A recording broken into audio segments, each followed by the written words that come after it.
শুকরিয়া রব্বে করিমের দরবারে যার তৌফিকে সাপ্তাহিকে কোরআনের জলসায় দর্শে কোরআনে আসার বসার সুযোগ পেয়েছি। কালিমাতুশ শুকর করি আলহামদুলিল্লাহ। সূরাতুল বাকারার ৪৯ নম্বর আয়াতের আলোচনা চলমান ছিল। আল্লাহ পাক রব্বুল আলামিন বনি ইসরাইল সম্প্রদায়কে লক্ষ্য করে বলছেন, উযকুরু নি'মাতি আল্লাতী আন'আমতু আলাইকুম ওয়া আন্নী ফাদ্দালতুকুম আলাল আলামিন। তোমরা আমার নিয়ামতকে স্মরণ করো যা আমি তোমাদের উপর দিয়েছি। ওয়া আন্নী ফাদ্দালতুকুম আলাল আলামিন। আর ওই নিয়ামত সমূহের মধ্যে একটি নিয়ামত হলো, নিশ্চয় আমি জগৎবাসীর উপর তোমাদেরকে শ্রেষ্ঠত্ব দিয়েছি। পিছনের সপ্তাহগুলোতে বলা হয়েছিল আল্লাহ পাক রব্বুল আলামিন দুই পদ্ধতিতে বান্দাকে ইবাদতে উদ্বুদ্ধ করতেছেন। একটা হলো নিয়ামত স্মরণ করানোর দ্বারা, আর একটা হলো আযাবের ভয় দেখানোর দ্বারা। সাধারণত বাবা মাও সন্তানকে লালন পালন করে প্রতিপালন করে গড়তে চায়, শিক্ষক ছাত্রকে গড়তে চায় এই দুই পদ্ধতিতেই। ভালো করে পড়াশোনা করো তাহলে তোমার জীবন এমন হবে, এমন এমন হবে, আশা জাগা নিয়ে কিছু বিষয়।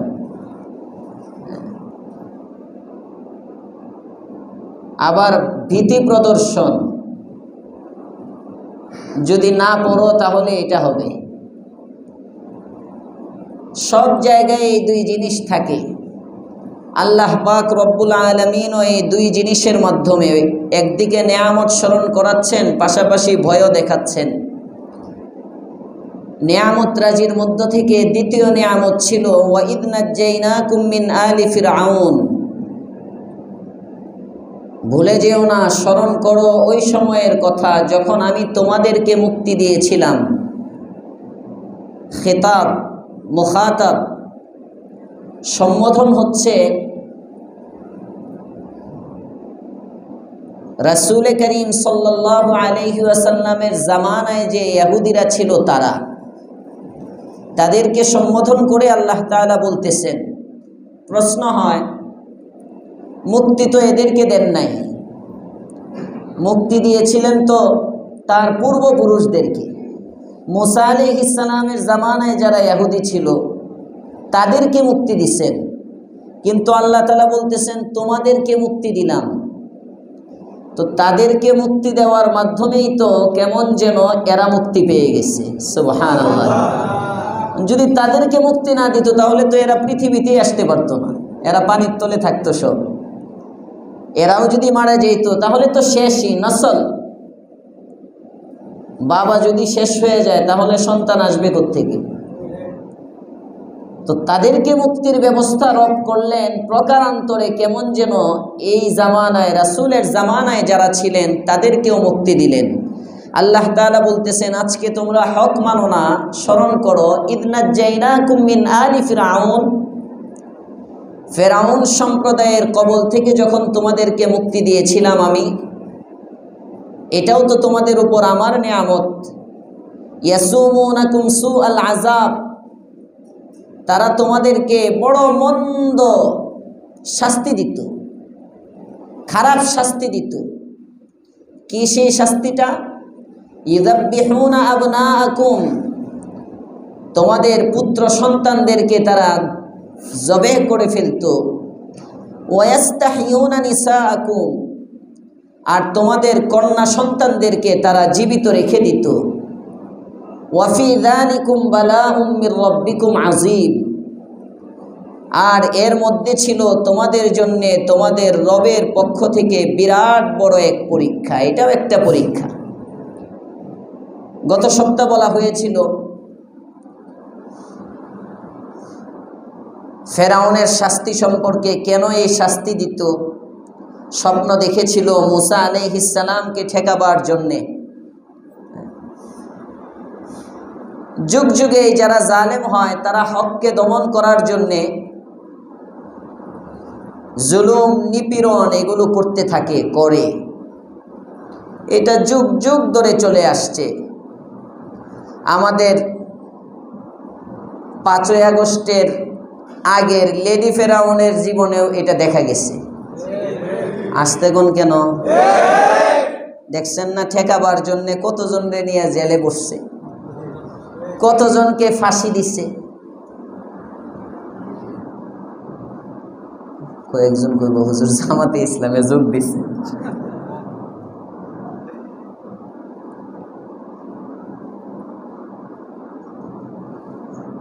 ফাঁসি দেওয়ার উদ্দেশ্য কি? যুদ্ধ অপরাধী এই বাসাবাসে কয়জনই ছিল বাংলাদেশে? আর কোন যুদ্ধ অপরাধী নাই? তো বাচ্চা বাচ্চা টুপিওয়ালা দাড়িওয়ালা এগুলোরে খুঁজে বাইর করা, ওয়ালাউ ফারজান, অল্প সময়ের জন্যে তর্কের স্বার্থে যদি ধরেও নেই এরা যুদ্ধ অপরাধী, ধরে নিলাম সামান্য সময়ের জন্য, এই 7 জনই শুধু যুদ্ধ অপরাধী, 7-8 জন দাড়িওয়ালা, এছাড়া আর কোনো যুদ্ধ অপরাধী ছিল না বাংলাদেশে। এরাই ধর্ষক। আসলে বোঝা যায় মূল বিষয় যুদ্ধ অপরাধ না, মূল বিষয় খুন না, মূল বিষয় ধর্ষণ না, মূল বিষয় হলো দাড়ি টুপি আর পাঞ্জাবি পায়জামা। মূল বিষয় হলো ইসলাম।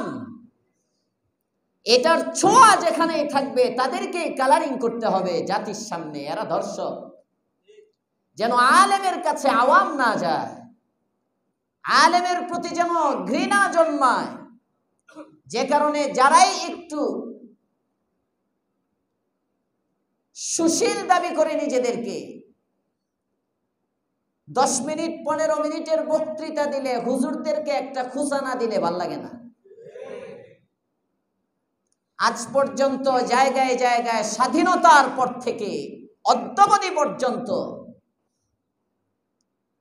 যত জায়গায় ধর্ষণ হয়, যত জায়গায় খুন হয়, একটা ধর্ষক ভালো কোনো হাফেজ আলেম দেখাইতে পারবে না। একজন ধর্ষক দেখাইতে পারবে না হাফেজ আলেম ভালো। একজন খুনি কওমি মাদ্রাসা থেকে দাওরায়ে হাদিস পাস দেখাইতে পারবে না, একজন দেখাইতে পারবে না। এই 53 বছরের ইতিহাসে যত খুনি ভার্সিটির মাল, যত ধর্ষক ভার্সিটির মাল, ইয়াবার ব্যবসা করে ভার্সিটির মাল, গাঞ্জার ব্যবসা করে ভার্সিটির মাল, চাঁদাবাজি টেন্ডারবাজিতে জড়ায় ভার্সিটির মাল যারা, তারা চুলকানি কওমি মাদ্রাসা নিয়ে, মাদারিসে কওমিয়া নিয়ে চুলকানি হয়। এই যে কয়েকদিন আগে অন্তর্বর্তীকালীন সরকারের এক উপদেষ্টা বক্তৃতায় বলছে কওমি মাদ্রাসার মধ্যে নির্যাতন হয়, কওমি, আরো যে শব্দ, আল্লাহ মাফ করুক, আমি এই শব্দগুলো মুখে আনি না, আনতে চাই না। আমি বলি না কওমি মাদ্রাসা দুধে দোয়া তুলসী পাতা, বলি না।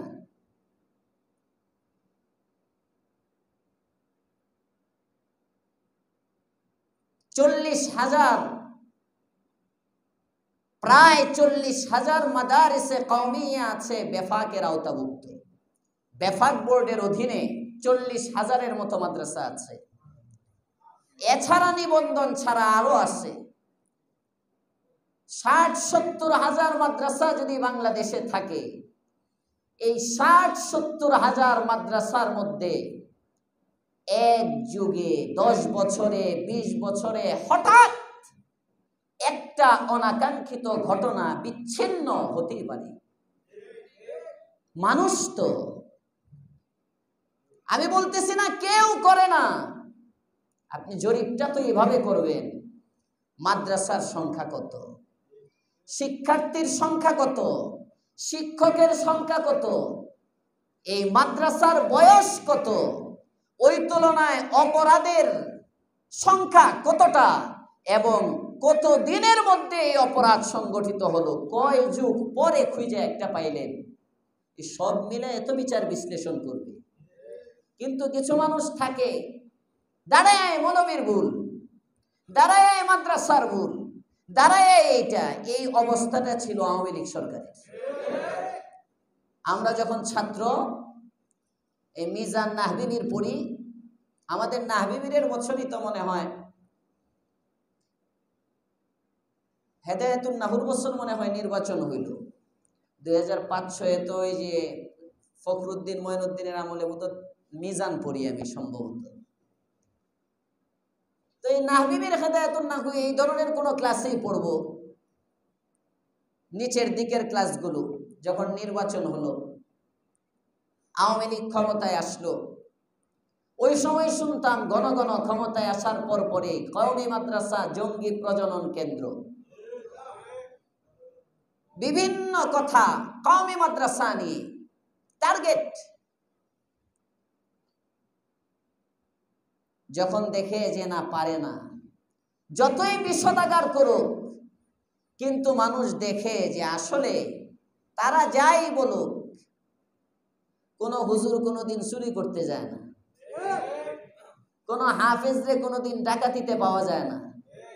এই সব মানুষ তো দেখে, এক একটা যখন ধরা খায়, দেখতে দেখতে দেখতে দেখতে তারাও চিরুনি অভিযান, হাত্তাকে কওমি মাদ্রাসায় জনসেবার জন্য কুরবানির গরু জবাই দেওয়ার উদ্দেশ্যে যে ছুরিগুলো থাকে, এগুলো বের করে পর্যন্ত অস্ত্র হিসাবে পত্র পত্রিকায় প্রকাশ করা হয়েছে বিগত গভর্নমেন্টের আমলে।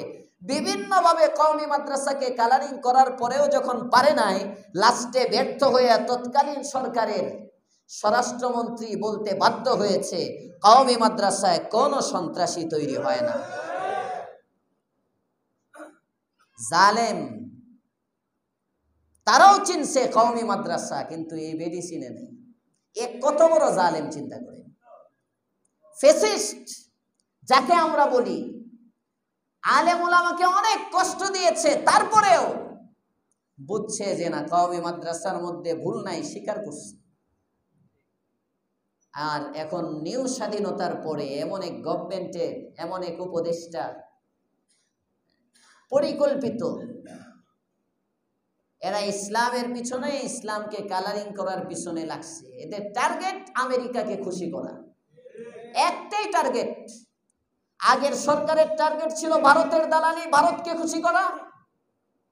আর এখন যারা আছে বা যারা আসার স্বপ্ন দেখতেছে, যদি সেটা বিএনপিও হয়, আর কোন দলের নাম বললাম না, যারাই আসার স্বপ্ন দেখে, আমার মনে হয় তারা আমেরিকাকে খুশি করতে চায়।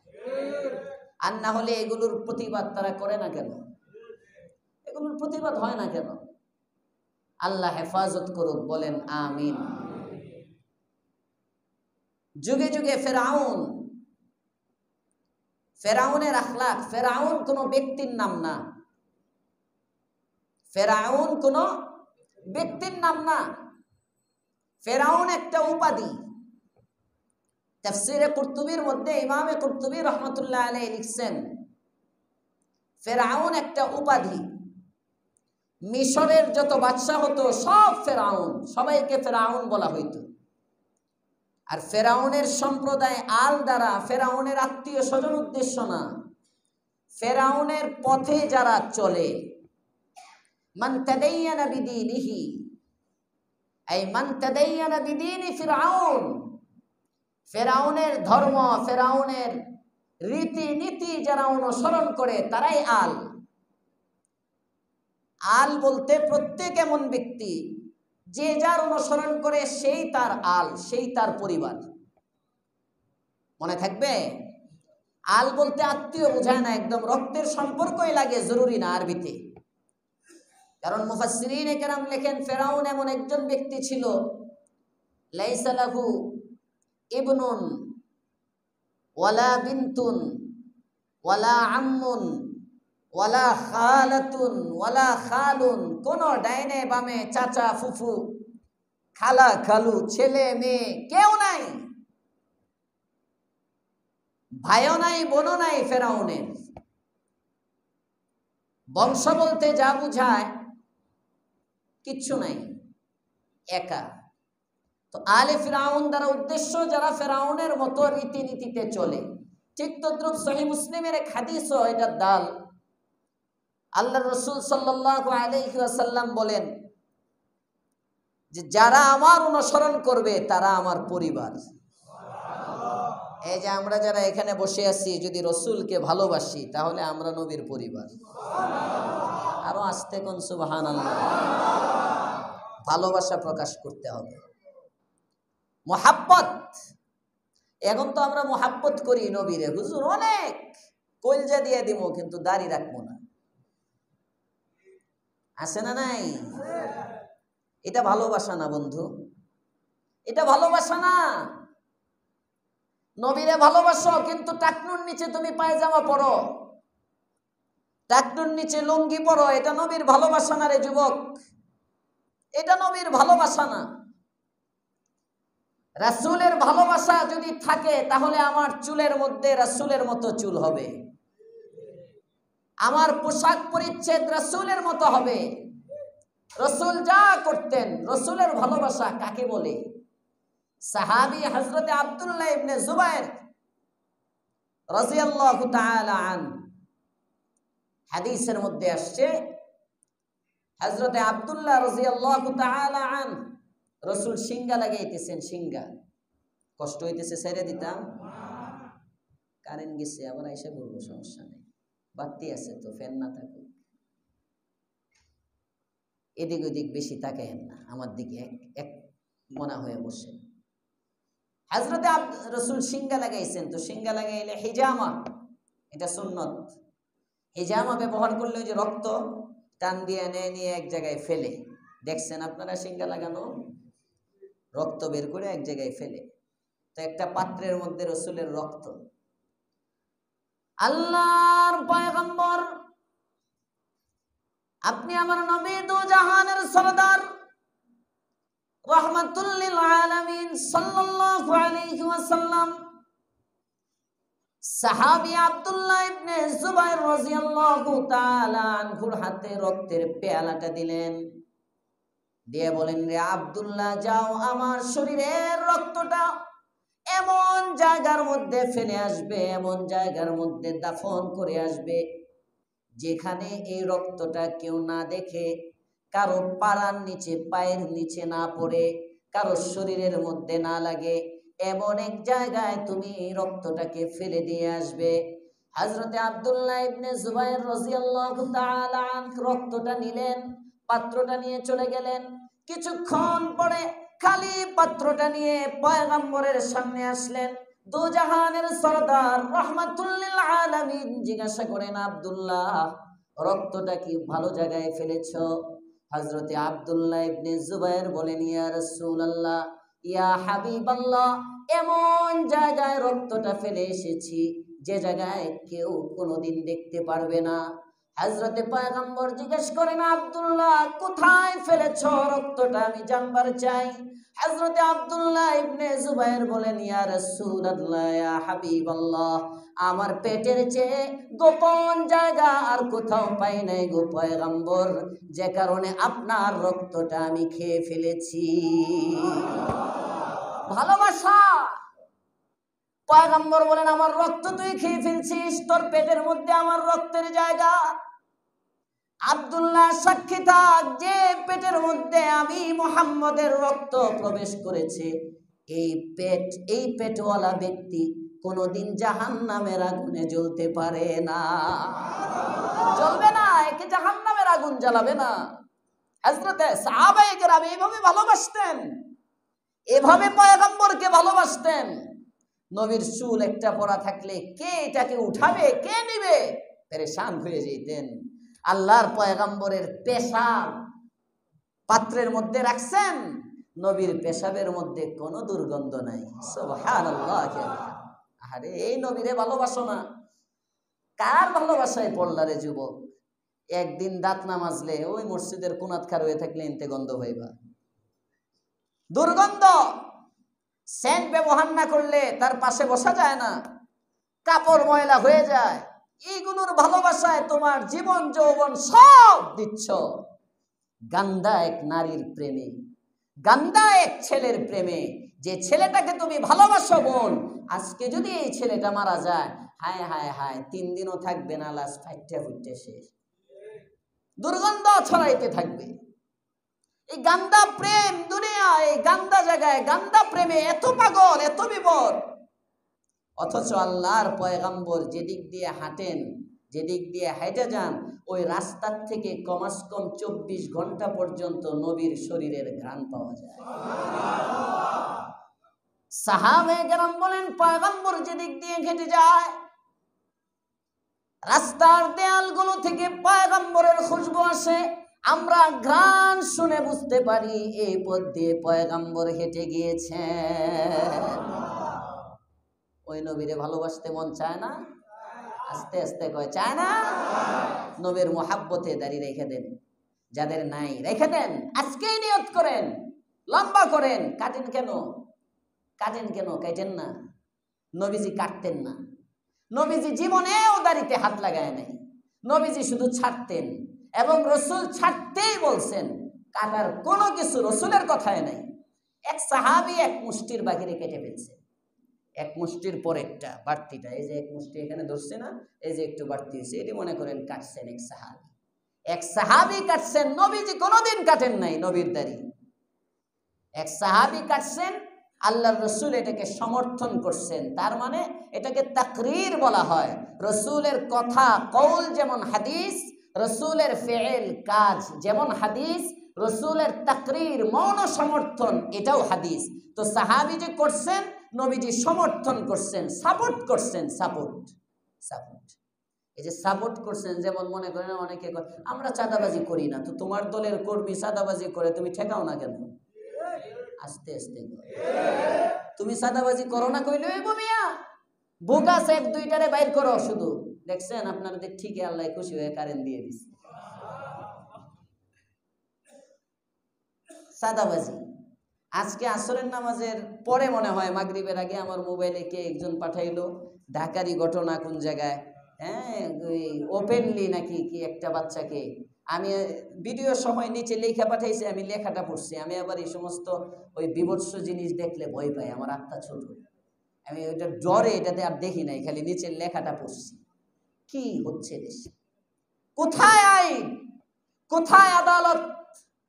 10 মাস পর্যন্ত একটা দেশ কন্ট্রোল করতে বুঝি 10 মাস লাগে। কি সব গাঁজাখুরি কথা, কোথায় বসবাস করি, কারা দেশ চালায়, কি হয়ে গেল?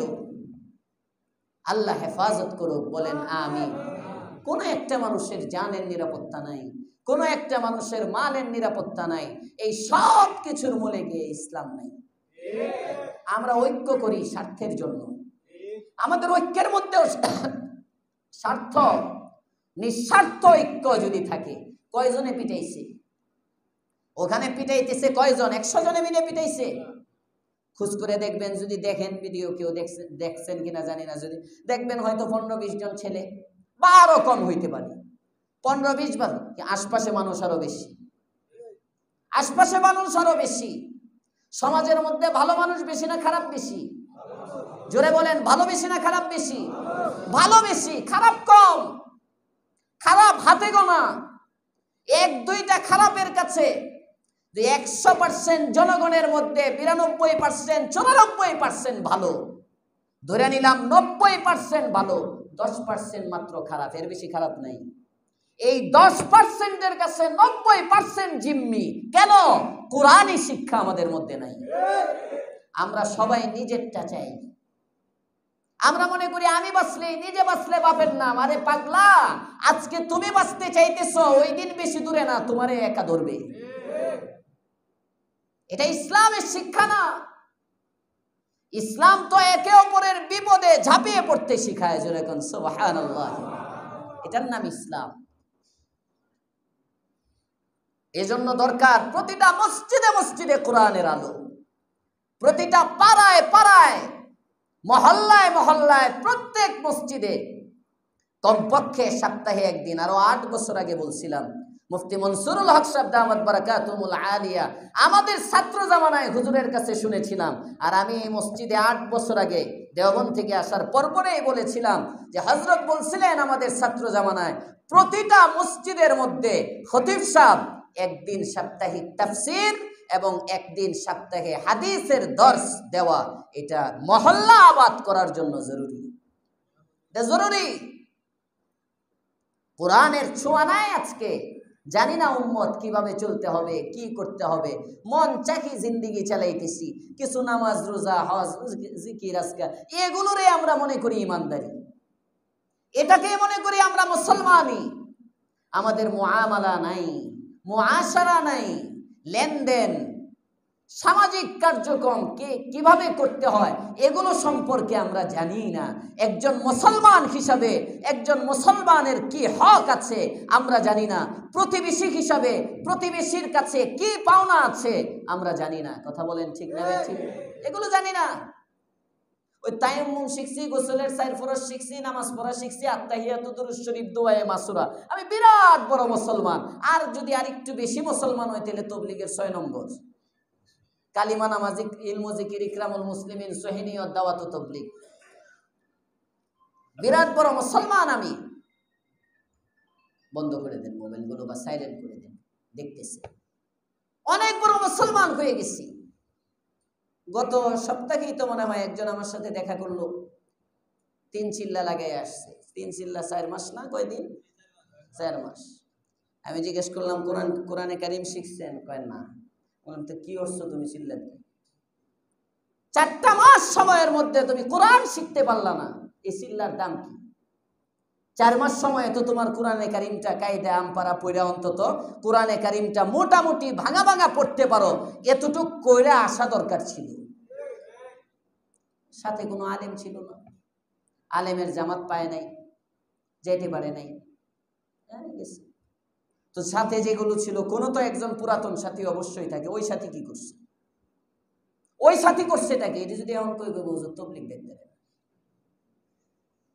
কি বুঝাইতে চাই আর জাতি কি বুঝে আল্লাহই জানে। আমাদের কমই, আমরা কোরআন থেকে দূরে, যে কারণে আমাদের সমাজে অশান্তি, আমাদের রাষ্ট্রে অশান্তি, আমাদের পরিবারে অশান্তি। কোরআন ছাড়া শান্তির স্বপ্ন দেখা এটা একটা বোকামি। কোরআন ছাড়া শান্তি হবেই না। আল্লাহ আমাদেরকে কোরআনী সমাজ গড়ার তৌফিক দেন, বলেন আমিন। ফেরাউনের পরিবার, রসুলের পরিবার কারা? যারা রসুলের সুন্নতকে ভালোবাসবে। কথা মনে আছে? আল বলা হয় যারা নবীকে মহাব্বত করে।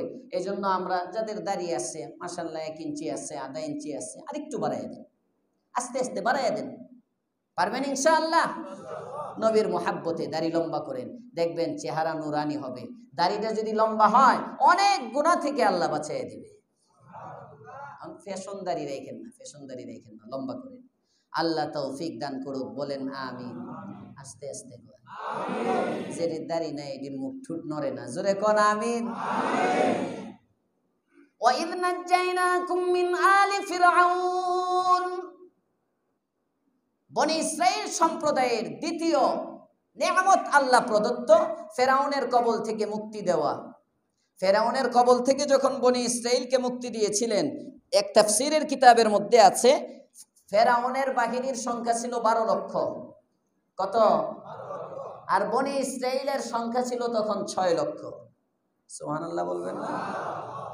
এই 6 লক্ষ মুসা আলাইহিস সালাম যখন রাত্রে বেলা ভাগলেন, পলায়ন করতেছেন, মুসা আলাইহিস সালাম রাতের বেলা তাদেরকে নিয়ে পলায়ন করে সমুদ্রের কাছে গেলেন। ওদিক দিয়ে ফেরাউন পিছন থেকে আসলো। বনি ইসরাইল তখন আল্লাহ তাআলা বলতেছেন, এই দেখো বনি ইসরাইল যখন শাম থেকে মিশরে ঢুকছিল তাদের সংখ্যা ছিল মাত্র 74 জন। কয়জন? 74 জনের সংখ্যায় তারা মিশরে ঢুকছে। ভুলে গেছেন? ইউসুফ আলাইহিস সালামের মাধ্যমে মিশরে যে ঢুকছিল বনি ইসরাইল, ইয়াকুবের বংশ তো ছিল মূলত শামে, ওখানে তাদের বাড়ি। ওখান থেকে ইউসুফকে ভাইয়েরা রাগ করে ফেলে দিল কূপের মধ্যে হিংসা করে, ওখান থেকে আনা হলো, দীর্ঘদিন মাঝখানে চলে গেল। হযরত ইউসুফ আলাইহিস সালাম ভাইরা ওখানে, ইউসুফ আলাইহিস সালাম মিশরের প্রেসিডেন্ট হইলেন।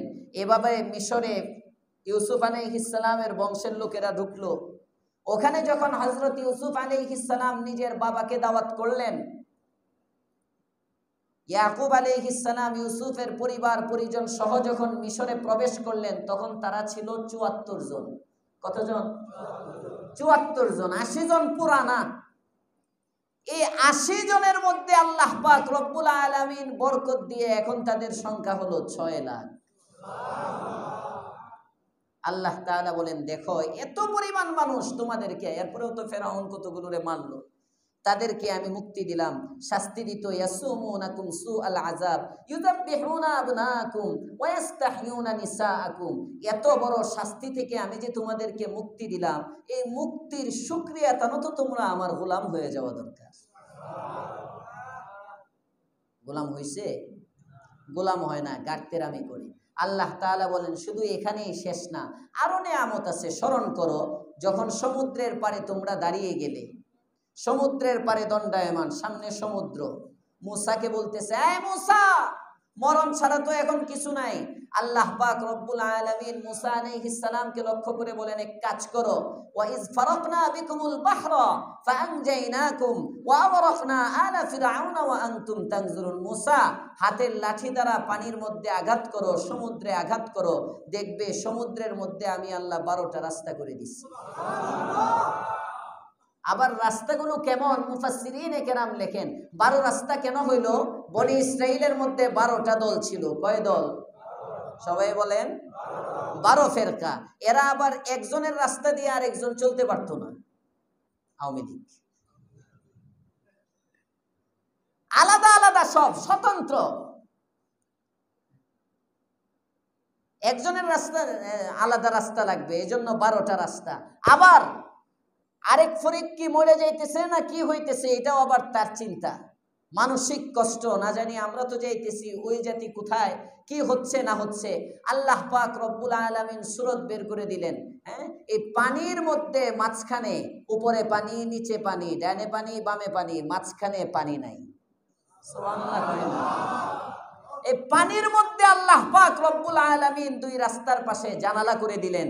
এই 12 দল যাইতেছে জানলার মতো দেখে দেখে দেখে দেখে, একজন আরেকজনকে, এক দল আরেক দলকে দেখে দেখে যাচ্ছে। পার হয়ে গেছে।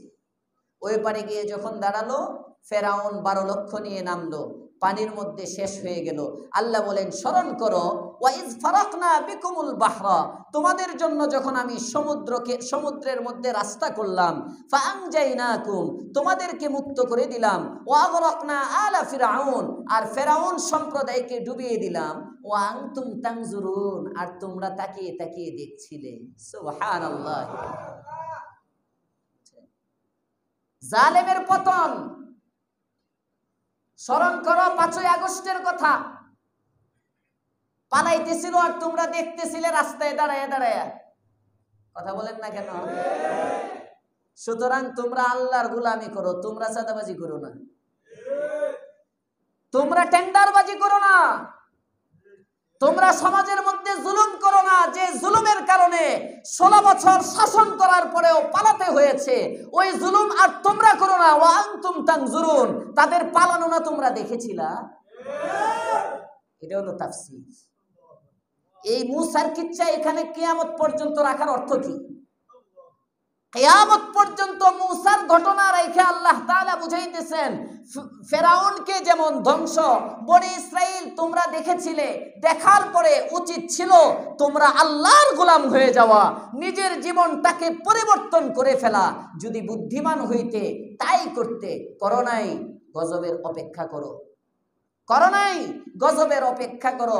কিয়ামত পর্যন্ত ফেরাউন মার্কা যত ব্যক্তি আসবে তার জন্য কোরআন বলে যে তোমার ধ্বংস অনিবার্য। আর যারা এই ধ্বংসগুলো দেখবে তাদের শিক্ষা নিতে হবে, আমি যেন এমন ধ্বংসের তালিকায় না যাই, আমি যেন ধ্বংস না হই। এটা যদি হয় তাহলে দেখবেন সব বন্ধ, এটা হইলেই সব বন্ধ। কিন্তু এই শিক্ষাটা নেয় না, এই শিক্ষাটা নেয় না। শিক্ষা নেই এমনি, ওইটারে যখন 16 বছরে তারাইছে, আমরাও তো 15-16 বছর যাইবো অন্তত। ওইটারে তারাইতে যদি 15-16 বছর যায়, তা আমরাও খায় লই 10 বছর, খায় নেই 5 বছর। আল্লাহ হেফাজত করুক, বলেন আমিন। আমি কোনো দল রে বলতেছি, ওয়া আনতুম তানজুরুন, তোমরা দেখো। ইবরত, শিক্ষা, নিয়ামত। 1 নম্বর নিয়ামত জগৎবাসীর উপর শ্রেষ্ঠত্ব, 2 নম্বর নিয়ামত ফেরাউনের শাস্তি থেকে মুক্তি, 3 নম্বর নিয়ামত সমুদ্রে রাস্তা করে দেওয়া, 4 নম্বর নিয়ামত আল্লাহ বলেন ওয়া ইদ ওয়া'আদনা মূসা 40 লাইলা, স্মরণ করো ওই সময়ের কথা যখন আমি মূসার কাছ থেকে ওয়াদা নিলাম 40 রাতের। মুফাসসিরিনে কেরাম লেখেন, যখন ফেরাউন ধ্বংস হয়ে গেল, ধ্বংসের পরে 2 বর্ণনা। মূসা আলাইহিস সালাম তার সম্প্রদায় নিয়ে আবার মিশরে ব্যাক করলেন, আবার ফিরে আসলেন। আর কেউ কেউ বলেন না, মিশরে ফিরেন নাই, মিশরের বাহিরে এক স্থানে অবস্থান করলেন। তখন আর জালেম নাই, চতুর্দিকে শান্তি আর শান্তি। এই সময়ে ফেরাউনের সময় তো বনি ইসরাইল এত ভালো করে ইবাদত করতে পারে নাই। এবার বনি ইসরাইল মূসার কাছে গিয়ে আবদার করলো, মূসা, এখন তো আমরা রিল্যাক্সে আছি, আমাদের নামাজ পড়তে কোনো বাধা নাই, হজ করতে কোনো বাধা নাই, যাকাত দিতে কোনো বাধা নাই, ইবাদত বন্দেগীতে কোনো বাধা নাই। ফেরাউন তো বাধা দিত, এখন ফেরাউন নাই, কোনো বাধা নাই। অতএব এক কাজ করো, তুমি আল্লাহ তাআলার কাছ থেকে আমাদের জন্য একটা জীবন বিধান নিয়ে আসো, একটা ধর্মীয় গ্রন্থ নিয়ে আসো, যার অনুযায়ী আমরা জীবন কাটাবো। হযরত মূসা আলাইহিস সালাম তাদের আবেদনের প্রেক্ষিতে আল্লাহকে বললেন, আল্লাহ, এরা তো একটা কিতাব চায়, এরা কিছু আমল করতে চায়, গ্রন্থ চায়। আল্লাহ তাআলা বলেন, তাহলে এক কাজ করো, 30 রাত্রের জন্য 30 দিন রোজা রাখো, রোজা রেখে আমার কাছে আসো। 1 মাস রোজা রাখো, 1 মাস পরে আমি তোমাকে কিতাব দিব। সুবহানাল্লাহ। হযরত মূসা আলাইহিস সালাম গেলেন, 1 মাস রোজা পূর্ণ করলেন। রোজা পূর্ণ করে কিতাব দেওয়ার আগেই হযরত মূসা আলাইহিস সালাম ইফতার করে ফেললেন, রোজা ভেঙে ফেললেন।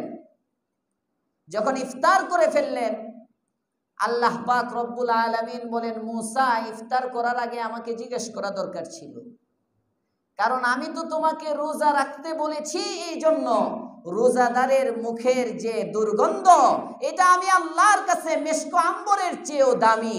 আমি তোমার কাছে ওই সুঘ্রাণ অবস্থায় আসমানি কিতাব দিতে চাই। তুমি যে ইফতার করে ফেলছো, গ্রানটা তো নষ্ট হয়ে গেছে, ওই গ্রান তো নাই। এখন 30-এর সাথে আরো 10 মিলাও। প্রথমে ছিল 30, পরে হলো 10। কোরআনে আল্লাহ ডাইরেক্ট 40 মেরে দিচ্ছেন। ওয়া ইদ ওয়া'আদনা মূসা 40 লাইলা, স্মরণ করো ওই সময়ের কথা যখন আমি মূসাকে প্রতিশ্রুতি দিলাম, মূসার কাছ থেকে যখন আমি প্রতিশ্রুতি নিলাম 40 লাইলা, 40 রাতের, 40 রাতের প্রতিশ্রুতি নিলাম। প্রশ্ন, আল্লাহ তাআলা তো বলতে পারতেন 40 ইয়াওমান, 40 দিনের প্রতিশ্রুতি নিলাম, বলতে পারতেন না? 40 দিন রোজা রাখার ব্যাপারে বললাম, রোজা তো দিনেই রাখে, কিন্তু আল্লাহ তাআলা 40 লাইলা বললেন কেন, 40 রাত বললেন কেন? এটা একটা প্রশ্ন। মুফাসসিরিনে কেরাম লেখেন, রাতের কথা এই জন্য বললেন, সব কিছুর ফায়সালা রাত্রে হয়। আরো আস্তে কোন সুবহানাল্লাহ। রাতটা আল্লাহ তাআলার কাছে বেশি প্রিয়। দিনের ইবাদতের চেয়ে রাতের ইবাদত আল্লাহ তাআলা পছন্দ করেন বেশি। এজন্য যত বুজুর্গ ওলি আল্লাহ, গাউস, কুতুব, আবদাল যা হইছেন, সব আল্লাহু আকবার এই রাতের মধ্যেই হইছেন। আমাদের হযরতুল উস্তাদ মুফতি দিলাওয়ার শাহ হুজুর দামাত বারাকাতুহুল আলিয়া, হযরতের বয়ানের মধ্যে মাঝে মাঝে আজীব আজীব কিচ্ছা পাওয়া যায়। হযরত একদিন এক ওয়াকিয়া শোনাইছিলেন। এক বাদশা ছিল, এক বাদশা, দিনের বাদশা, মধ্য দিনের বাদশা। বাদশা যে এলাকার বাদশাহী করত, এই জায়গার নামই হইল নিমরুজ। নিম মানে মাঝখান, রুজ মানে হইল দিন, মধ্য দিবসের বাদশা। এই বাদশা হলো মধ্য দিনের বাদশা। ওই বাদশা তৎকালীন ওই জামানায় বুজুর্গ খানকার মধ্যে গেছেন। খানকা সংক্ষেপে বলতেছি, খানকার মধ্যে গেছেন। খানকার মধ্যে অনেক খানা পিনা হাবি জাবি সব কিছু আসে দেখে এই মধ্যদিনের বাদশা জিজ্ঞেস করে, এই তোমার কাছে এই জিনিসগুলো কেমনে আসে? তো ওই বুজুর্গ বলতেছেন, তুমি হইলাম মধ্যদিনের বাদশা, আমি হইলাম মধ্য রাতের বাদশা। তুমি মধ্য দিনের বাদশা, আমি হইলাম মধ্য রাতের বাদশা। মধ্য রাতের বাদশা বুঝেন তো? তাহাজ্জুদের মুসল্লি। সুবহানাল্লাহ বলেন। যত বুজুর্গ হইছেন এই তাহাজ্জুদ ছাড়া কেউ বুজুর্গ হইতে পারে না। তাহাজ্জুদ ছাড়া কোনো ওলি হওয়া যায় না। রাতের ইবাদত ছাড়া আল্লাহকে পাওয়া যায় না। রাতের ইবাদত ছাড়া নিজের মনের চাহিদা পূরণ হয় না। সুবহানাল্লাহ। এজন্য ডক্টর ইকবাল বলতেন, আত্তার হো রুমি হো রাজি হো গজালি, আত্তার হো রুমি হো রাজি হো গজালি, कुछ नहीं आता बे आगे सहरगाही। আত্তার হোক ফরিদুদ্দিন আত্তার, জালালউদ্দিন রুমি হোক, ইমাম আহমদ গজালি হোক, আর ফখরুদ্দিন রাজি হোক, যত বড় মনীষী হোক না কেন, কেউই কোনো কিছুই পায় নাই শেষ রাত্রের ক্রন্দন ছাড়া। শেষ রাত্রের চোখের পানি অনেক দামি, অনেক দামি। ওই সময় সব ফাইসালা হয়। এই জন্য আল্লাহ রসুল সাল্লাল্লাহু আলাইহি ওয়াসাল্লামকে আল্লাহ তাআলা কুরআনে কারীমের মধ্যে বলেন, নবী আকিমিস সালাতা লিদুলুকিশ শামস ইলা গাসাকিল লাইল ওয়া কুরআনাল ফজর ইন্না কুরআনাল ফজরি কানা মাশহুদা। নামাজ তো পড়বা নামাজের সময় মতো, বাকি ওয়া মিনাল লাইলি ফাতাহাজ্জাদ বিহি নাফিলাতাল লাক। রাতের বেলা তুমি একটু তাহাজ্জুদ পড়ো, এটা তোমার উপর অতিরিক্ত দায়িত্ব দিলাম। কি হবে জানো এই তাহাজ্জুদের দ্বারা? আসা আইয়াবআসাকা রব্বুকা মাকামাম মাহমুদা।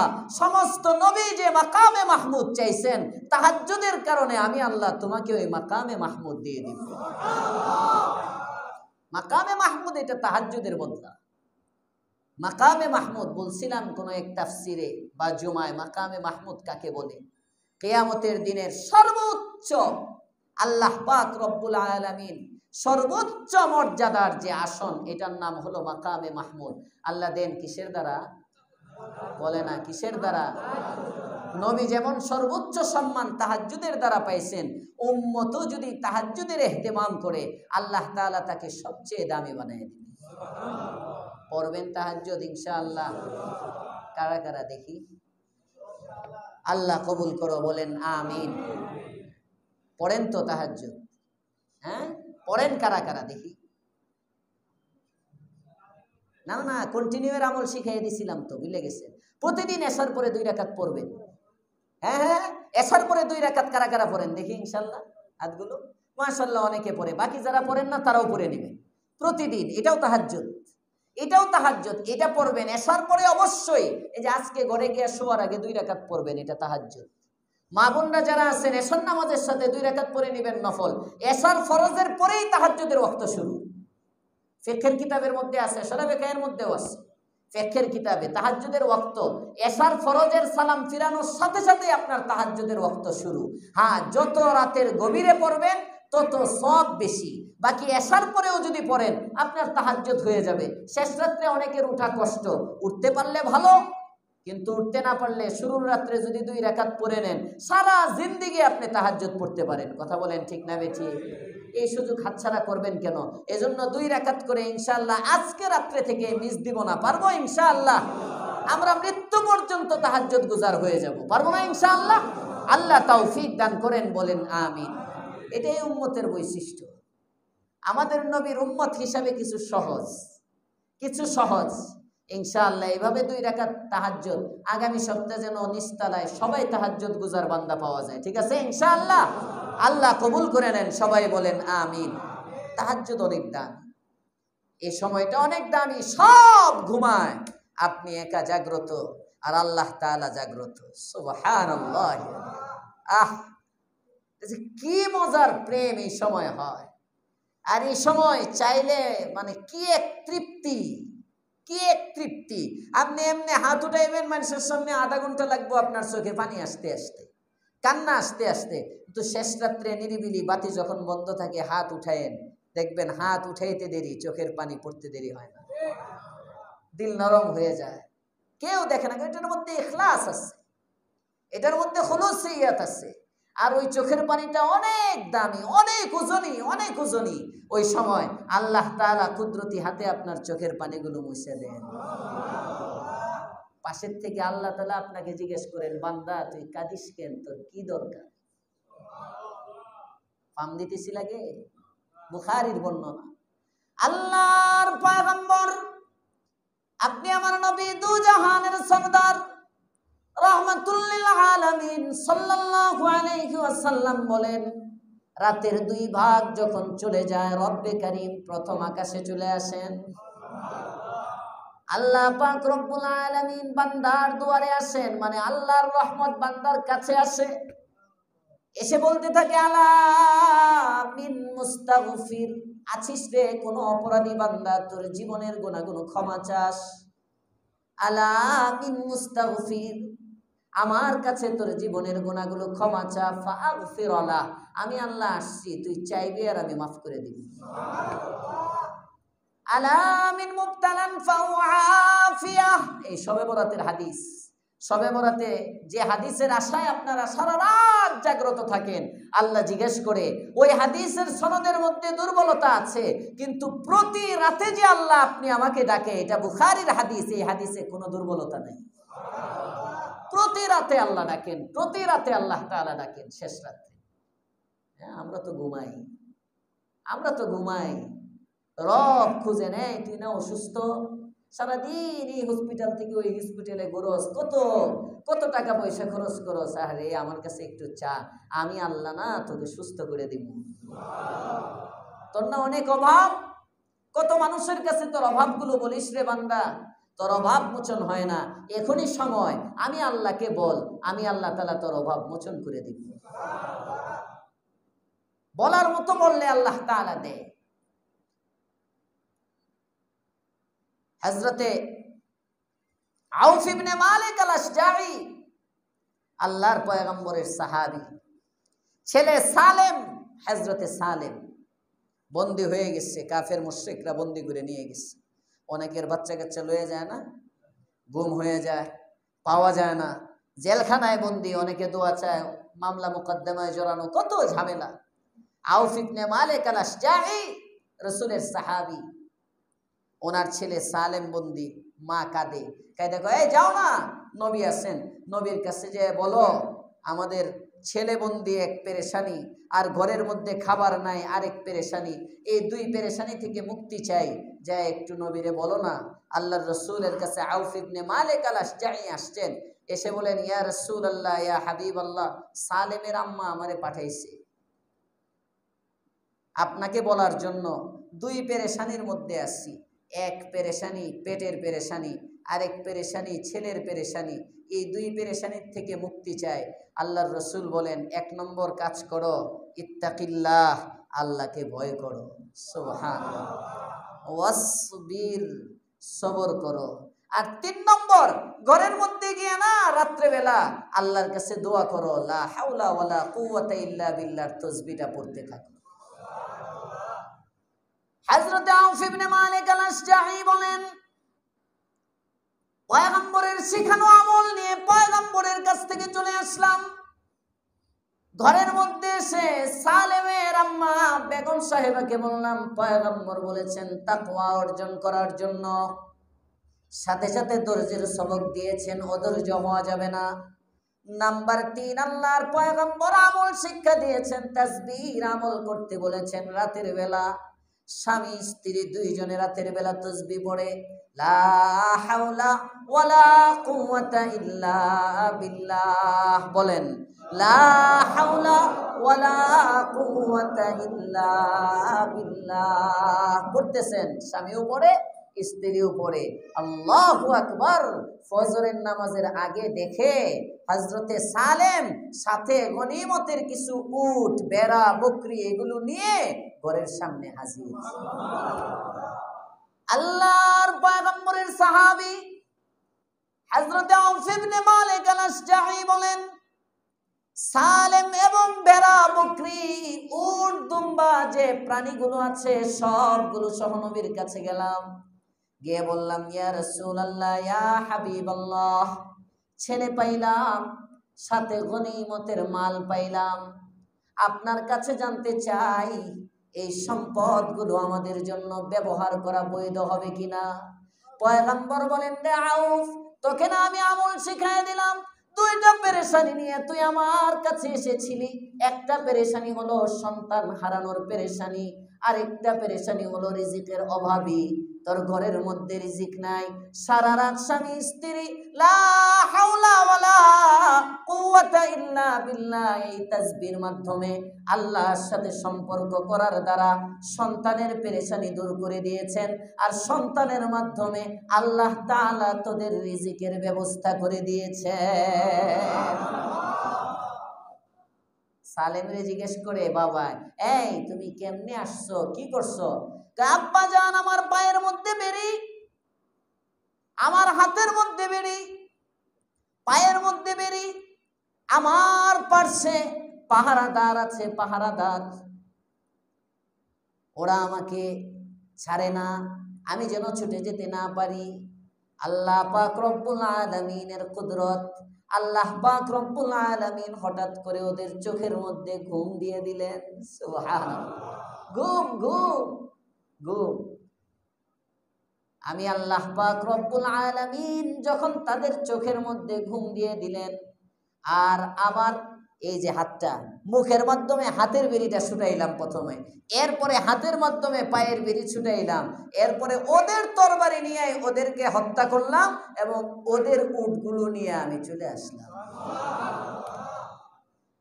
লা হাওলা ওয়ালা কুওয়াতা ইল্লা বিল্লাহ। রাতের ডাক, তাসবিহ আল্লাহ তাআলার কাছে অনেক দামি। আমরা তো ইয়াকিন নাই, আমাদের আমলও নাই, আমাদের দোয়ার কোনো জবাবও নাই। এজন্য শেষ রাত্রে ইবাদত করবেন, পারবেন ইনশাআল্লাহ? যার যা দরকার আল্লাহ তাআলার কাছে চাবো আমরা, হ্যাঁ ইনশাআল্লাহ। আল্লাহ আমাকেও তৌফিক দেন, আপনাদেরকেও তৌফিক দান করেন।